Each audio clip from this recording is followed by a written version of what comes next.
Welcome to the Self-Trust Frequency, episode 6. Today we're talking about the programming that we're running in our subconscious underneath the surface that is keeping you in a loop and keeping you with the filters that were developmentally applied. And these can happen from childhood and even through difficult periods of our life where we've created a story about ourselves to make sense of things we've been through. We continue to operate from those filters. So I'm going to give some personal examples. We're going to move through this today. This is just one part of the self-trust frequency, which is my message here with this podcast, that you are a soul who came here for a mission, and we are in the process of remembrance, which means that our healing work is simply to get out of the way so more of us and more of our soul, our gifts, our mission, the way we share ourselves authentically in the world, not from a place of ego, but from genuine, joyful self-expression. We heal so that we can let that flow through us. So we're healing shame, we're healing fear of visibility, we're healing unworthiness, filters that we've put on that we're a failure or that we're an anomaly. And it's a really juicy topic. There's so much here, and there's actually so many ways to approach this type of healing, which is amazing. At this point, therapy touches on it, EMDR, hypnosis, somatic experiencing, Reiki, meditation, mindfulness, chakras. There's just so many ways to come into deep presence with yourself, to start shed the things that are hurting from how we feel about ourselves. And so the things that are running in the background in our subconscious, in our nervous system, in our energy, our biofield, our chakras that we're projecting out to the world, that's our filter. That's the way we feel about ourselves. So one of the really interesting things I like to think about is that everyone has a beautiful energy field. So I work with my clients. You have an energy field an arm's distance in front of you, to the side of you, above you. We feel it, a 360 bubble all around you. This is your energy field, your soul energy, but it also carries all of the conditioning, beliefs, and things that you've picked up from Earth. So other people's emotions, beliefs about yourself, beliefs about the world. It's all mixed together, and this has a lot of different frequencies going on in it. So you imagine that you begin to do work on yourself, inner work, and you're shedding the things that are no longer aligned. You're working through the painful parts. You're coming into deeper presence and awareness of everything your energy field carries, and more blind spots will continue to come up, and I'll share how mine came up this week. When you are operating in your energy field, any healing work you're doing is calming the energy field, bringing everything into coherence. Mind, heart. I'm thinking of the lower chakras, so mind, body, spirit, all the chakras, and your energy field, what you're projecting out to the world. It's coherent. It has a feeling of united purpose, a united expression. You'll notice that people who haven't been on a journey of self-discovery are operating from a lot of different frequencies. So they may project something big out into the world and then have a lot of shame, and there's manipulation. But basically, you can imagine, this is the way I see the world. We're all walking around as big, beautiful energy bubbles. Everyone has permission for their energy to be what it is. And when you encounter someone, you don't need to take on that energy. You can put a barrier and a boundary on your field. And this is what I work with my clients on through Qigong and Reiki and energy medicine. We're putting a boundary on the field so you have energetic sovereignty and integrity. You get to decide what comes in your field. So when you encounter someone, you can see that how they feel and what they're projecting into the world is just a reflection of them and their thoughts and beliefs and unhealed parts and all the different frequencies. If you're encountering someone who's giving you chaotic energy, who's giving you stressful energy, who's making you feel bad about yourself, who's bringing kind of like energy into your field that you don't enjoy. With compassion, you can realize that's how they feel all the time. You are making people feel around you the way you feel by default in your energy field. So if there's people you don't enjoy being around, we can with compassion say, wow, it must be really difficult living in their energy field because I can feel what it's like to be them, what they have to feel all the time. So today I wanted to talk about how we can work with our own energy field. I'll talk more about boundaries and how we keep that energetic integrity and sovereignty on a different episode. But we're coming into our own energy field, your own gorgeous energy bubble. And with clients, we run Qigong and Reiki energy through your energy field to start shedding what is ready to be released. So, outdated emotions, heavy energy, lower vibrational energy. And I believe that the universal chi we run through the body with Reiki is also Holy Spirit, and it's all connected. And we are bringing in source energy and clearing our energy field in our body of just everything we've had to carry being here on Earth School, all of the lessons from Earth, all of the densities.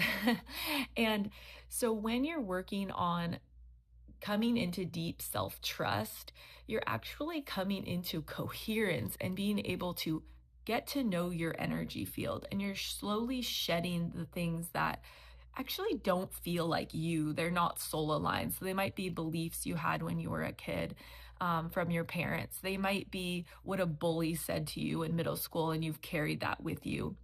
And so a lot of these are just running in the background. So you can think about a child whose parents told them they're so smart, they're so proud of them, versus a child who was told they were dumb and that they'll never amount to anything. We carry these programs within us, and these programs are sneaky. They can't come from these monumental things that have happened in our life. They come from our parents.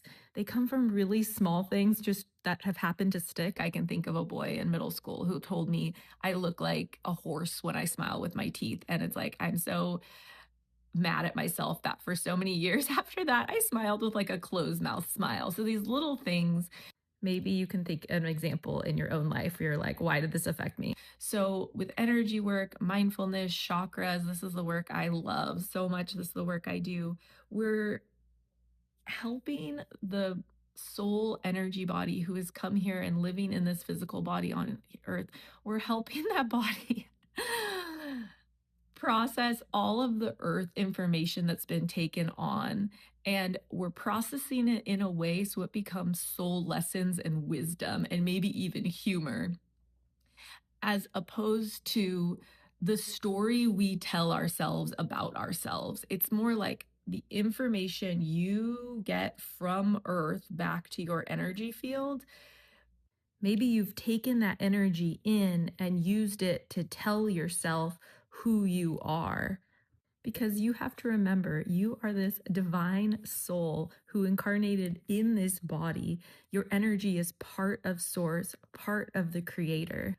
You're here to figure out how to be here on earth, how to assimilate in this earth energy. And here on earth, you've absorbed a lot of information, you've processed a lot of situations and taking that into your body. But have you let that tell you who you are?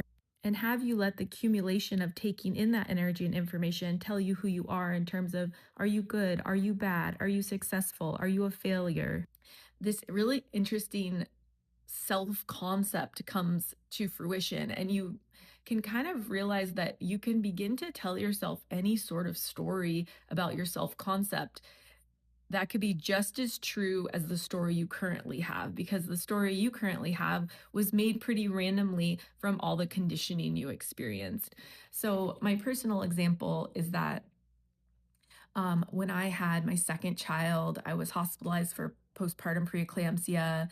I ended up having a lot of muscle pain and tendon injuries that were a result of just excess relaxin in my system and the stress of having two really young kids. And mind you, I had a newborn and a 2-year-old. And I would see other moms at the park just making it look so freaking easy. And meanwhile, I was just in so much pain and I felt like such a failure. And in retrospect, I know I was dealing with some postpartum depression as well. And I was just watching other people go back to work, move on about their lives, feel like they had all these plates spinning in their life, and I was in complete survival mode. I realized I needed some help. So I got a nanny to help me a couple days a week for just a few hours. And I had so much shame about that, which now I know is completely ridiculous. New moms need all the help. Ever since my second daughter, I've had this filter on that I'm a failure. And so now that I'm operating in the world, I'm seeing that like, oh, I'm the anomaly. I'm a failure. It's not going to work for me. It was so sudden that I suddenly saw this filter and how I was operating. I don't know, maybe I can blame the full moon in Sagittarius that came up, but it was like I could see that I was operating from this filter of being a failure, being an anomaly, things not working out for me, and maybe just this view of the world that other people had more figured out, that it was going to work out for them. And it's like, wow, this programming's so toxic. I could have processed this situation with my younger daughter in a different way. I could have said, wow, this is really hard for me. I'm not sure why it seems easier for other people. Maybe it's not, but I'm gonna have compassion and know I'll get through this, and I'm gonna ask for the help I need. And I realized I was operating from such a place of feeling like a failure and insecurity that I really resisted getting the help I need. I felt so much shame and guilt about it. And 4 years later, I realized that some of my interactions, I'm still operating from an insecure place that I'm a failure.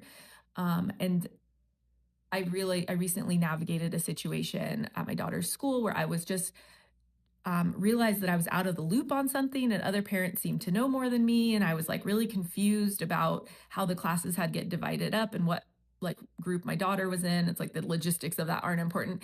But I just noticed I like went up to the front desk and like had a conversation and hammered everything out and was very pleasant and confident. And I realized that in the past it would have just kind of been proof that like I'm other people have it more figured out than me, instead of just the confident like let me figure out what's going on here. So how we navigate ourselves in the world and how we comport ourselves is always in alignment with this self concept and the filters. And so the energy work I love to do and this soul work of this podcast is that we begin to see all these layers and filters that we're operating through. So I encourage you to journal and think about, just bring to awareness, how would I operate in XYZ situation, whatever comes up. If I had like a really beautiful self concept, if I had really gorgeous self trust, and one of the things that it comes down to for me, and I'll end this here and this is such a huge topic because this goes into psychology and nurture versus nature and spirituality. It's like so rich, but I just want to kind of put this in a nutshell for today, is that your experience is valid. It's your experience. And so whenever we feel like this oddball out, this anomaly, this lack of belonging, and we assume other people have it more together, we assume other people feel belonging, it's like, or we assume it shouldn't be this hard, but there's something wrong with us. Basically, you get to trust yourself in your own experience. Nobody else is experiencing it. And you could get help for that experience. So if you're struggling, like, please get help, because you won't always be struggling. And in these moments of struggle, we all need help. Whatever kind of help it is that you need at that time. We never want to struggle or suffer alone, because people with wisdom and a regulated nervous system are there to help us get through it.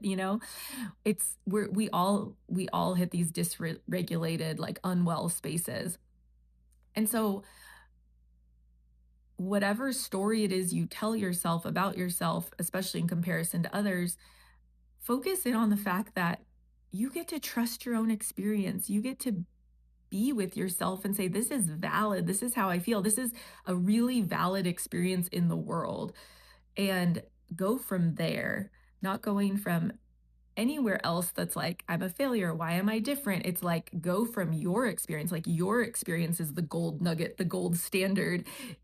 Your experience of life, how you see the world is, yeah, I can't think of a different way to say it except for it's like incredibly valid. It is what is.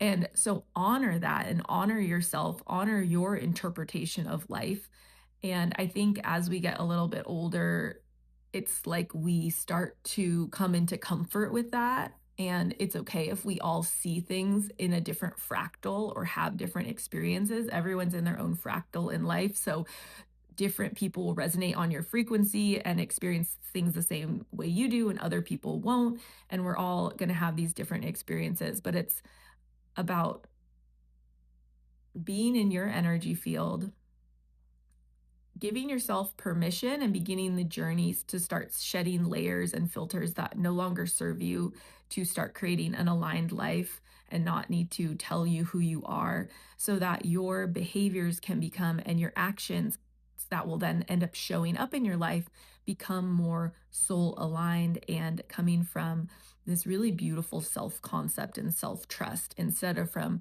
shame or from feeling like we're not good enough for whatever reason.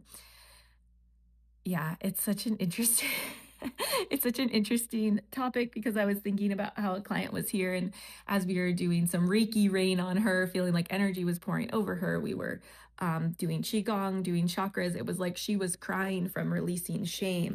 And I think this beautiful universal chi energy that we flood our energy fields with and experience, it allows these filters to fall away, because it raises our vibration, and these things that aren't aligned, that are lower vibrational, just fall away and become apparent to us.